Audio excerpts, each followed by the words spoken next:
Hey, what's up, guys? I'm here to give you a TNA review. Um, for actually, I gotta check it out. March 13th, 2014. I'm gonna review last week's TNA. And I haven't really talked about TNA in a while. The last time I watched TNA was when there was the TNA before no, not Bound, before Lockdown. So a lot has definitely changed. I hear that now. So now MVP has full control of TNA because Bully Ray turned face and he was like the referee and he was the heel, so he turned face and screwed Team Dixie out of the match. Um, and then Abyss is a heel now. He joined up with Magnus and now he's like his bodyguard or something. No, he's his insurance now. I'm gonna talk about that later. Um, And I think that's about it. Everything else is pretty much the same. But MVP and Bobby Lashley returned. I'm gonna get my thoughts about him later on in the show. So yeah, definitely a lot has changed. So I'm gonna be talking to you guys about each thing that happened on the show.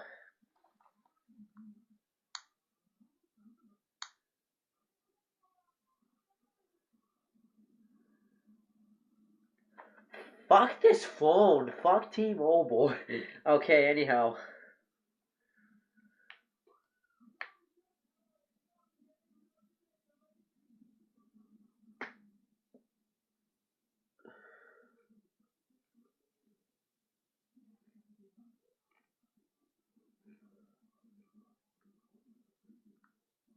Okay. So we get Taz and Mike today on commentary, so I should mention that. Ethan Carter III, the Bromans, which is Jesse and Robbie E. Rockstar Spud, Austin Aries, and Bobby Roode are backstage, and they're pissed off that Bobby. At first they blame Bobby Roode for the reason that Dixie Carter is not in power anymore. But Bobby Roode says that it's Bully Ray's fault, and the second that Bully Ray gets here, they're gonna jump Bully Ray. So they're gonna find more about that later. Um, and then MVP comes out to cut a promo. He talks about how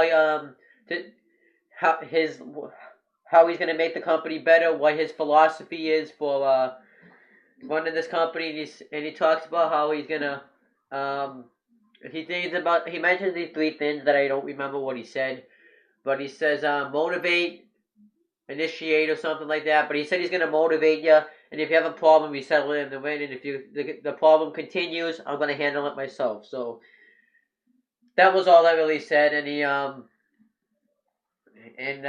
then Magnus comes out and talks about how he's still the world champion, and says that they're letting an ex criminal wrestle in the main wrestle run the company, and MVP talks about how his champion how it's even more phony how he's still world champion and all his championship defenses.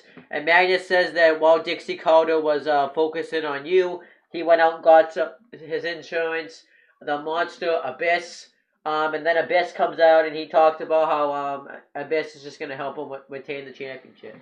Then MVP says that he's not going to wait to talk. He's not going to talk about this anymore until the number one contender Samoa Joe comes out, and he comes out and MVP pretty much just makes the match. He says that he's not attacking him because he's going to give Samoa Joe an opportunity. Magnus, tomorrow is going to defend the World Heavyweight Championship against Samoa Joe. And right now it's going to be Abyss versus Samoa Joe. The match starts. Samoa Joe attacks Abyss. They have a decent match. Eventually Abyss chokeslams him. And then he grabs Janice, but before he can use it, Eric Young comes out and attacks Abyss, and that was about it. I guess it was okay. I think Abyss should have destroyed Eric Young tonight, and just to make himself look like a monster. And now he kind of looks like maybe like a little bit like Leatherface now. He's got his hair is kind of gone now, so I think he looks a little bit like Leatherface from Texas Chainsaw Massacre. Jeremy Borash is backstage waiting for Bully Ray. And then we see the return of Angelina Love. I thought this was a nice surprise. I wasn't expecting Angelina Love to return. Um, so I thought this was awesome. Um, so yeah, she's like, and we're gonna find out more about this later. And then he's backstage again, and Willow, which is Jeff Hardy, comes up and says his catchphrase: "We love, we hate, we die, we love a light." Yeah, yeah. I'm gonna talk to you guys more about Willow as the show goes on because he shows up a lot on this show. We got Brittany, who is a new TNA knockout now, versus Gail Kim with Lady Tapa. Um, it was okay. She kind of looks like Madison Rayne. She talks about how Madison Rayne's a hero, how she's a second generation wrestler because her father like won some companies or something. Um, and they have a match. They had an okay match. Lady Tapa accidentally splashes Gail Kim in the corner, which should have been a disqualification. And Brittany rolls her up for the win, and then Gail Kim and Lady Tapa brawl with Lady Tapa getting the better of Gail Kim, obviously. So that's going to be a feud now. They just split up. Lady Tapa is probably going to end up winning the feud, but I think it won't be a squash because I think Gail Kim can hold a good match against certain talents. As for Brittany, though, I don't really think that she's going to be used as often. What I like about TNA, though, is they're bringing, like, new, fresh wrestlers right now. Like, we have Brittany, and now I'm going to get to these next wrestlers that were just awesome. After I talked about this, Bully Ray's backstage. He finally arrives, and the Bromans, Zima Ion, I should mention, too, because he's, I guess, part of them.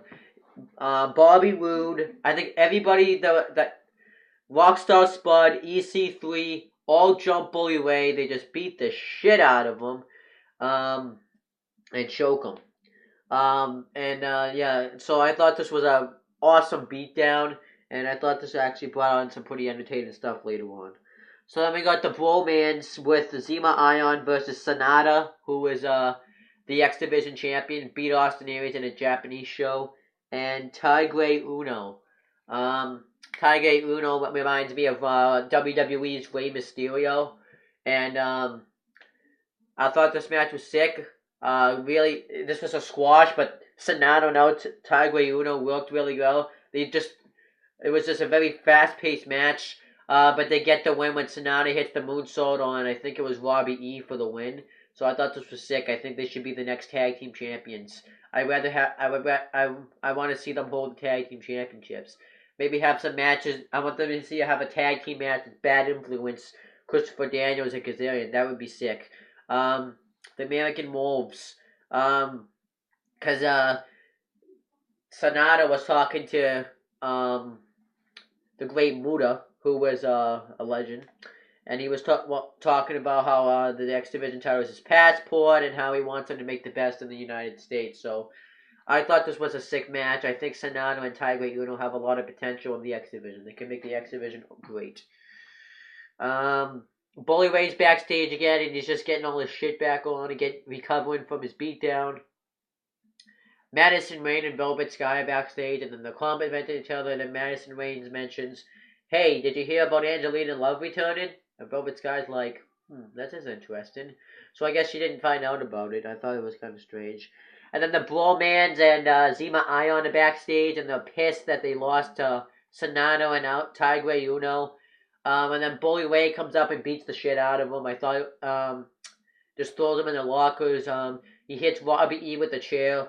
I thought it was sick. Bully Ray does this all night. Then Samuel Shaw's backstage.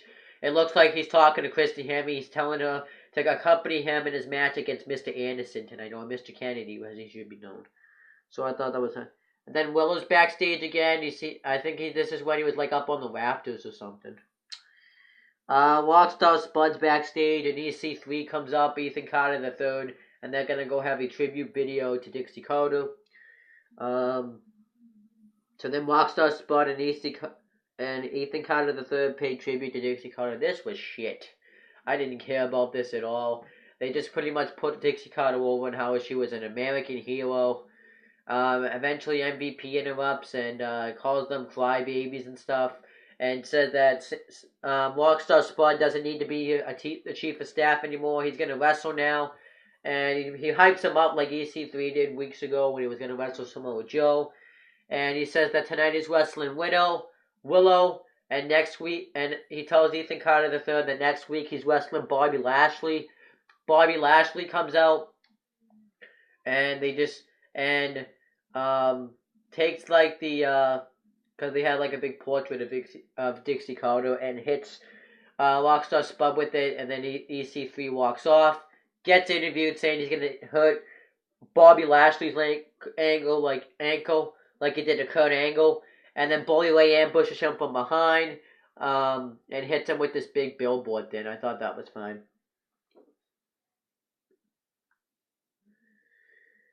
Samuel Shaw versus Mr. Anderson in a street fight. Mr. Anderson comes out on the stage, he's lowering down his microphone to do his little thing where he goes, Mr. Anderson from Greenway, Wisconsin. But Samuel Shaw ambushes him. They just pretty much have a fight. They brawl. And Samuel Shaw comes out with like a mannequin of Christy Hemme. And Anderson has control and he's threatening to hurt the mannequin. And he doesn't do it. He kisses it. And Samuel Shaw kisses it. Mr. Anderson gives him the mic check for the win and says, then the winner of this match, Mr. Anderson. You should be Kennedy in WWE. I thought it was fine, though. And then Angelina Love interviewed, and she said that she's going to go to the ring right now. And then Willow's backstage being a creep. That's all I have to say. We get the Ken of the Night video. He's coming.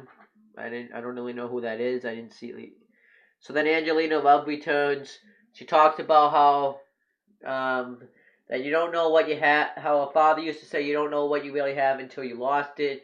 And now she gets what he was talking about because when she left TNA that she realized what she lost. So then she calls out Velvet Sky.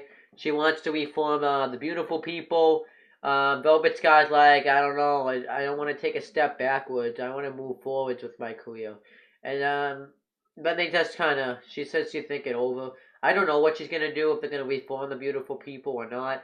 What I think they should do is help Velvet Sky deny and turn heel. That would be kind of cool. I thought that's actually what was going to happen, but I don't really know. Maybe they will, though. Bully Ray's backstage again. I thought he was going to do something, so that's why I wrote it down, but he didn't do anything. Then Willow's backstage again. I thought he was going to do something, too, but he didn't.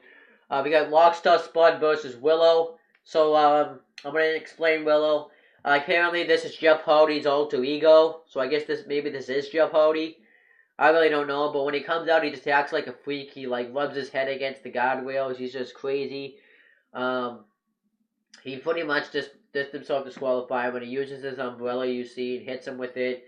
He goes off the ladder and goes on to Rockstar Spud without chairs on his ankle, so we're not going to see Rockstar Spud for a while. Bully Ray comes out, says he did what he did to Bobby Roode because he was saving Bobby Roode from becoming the next Dixie Carter. And Bobby Roode comes out, they have a brawl. Roode spine busts him, goes for the Roode bomb through the table. Bully Ray counters it to the diamond color and power bombs him through the table. As for TNA, I thought this was a good show. I did think, though, that they didn't have enough wrestling matches on it, though. I think they had too many promos. I think the problem with TNA is they don't do enough wrestling. That's the problem. I think they need to start doing more wrestling. Like, that EC3 Rockstar Spud playing tribute to Dixie Carter, that was unneeded. The Sonata El Tigro and Romance match I thought was a fun match, though. And Willow and Rockstar Spud was just a beatdown, really. I just deleted my notes. What else did I have? And Brittany and Gail Kim, I guess, was not a bad match. Maybe they'll have better matches in the future. So I really don't know what direction TNA is going in right now. I did actually forgot to mention that Eric Young said that next week is going to be handcuffed to Abyss.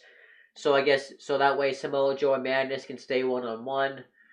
We got no James Storm or Gunner on this show, which I was shocked about. Maybe they'll be on the show next week. But yeah, that's my review of TNA this week. Well, last week. I'm going to upload this and review main event. So that's pretty much it, guys. Peace out.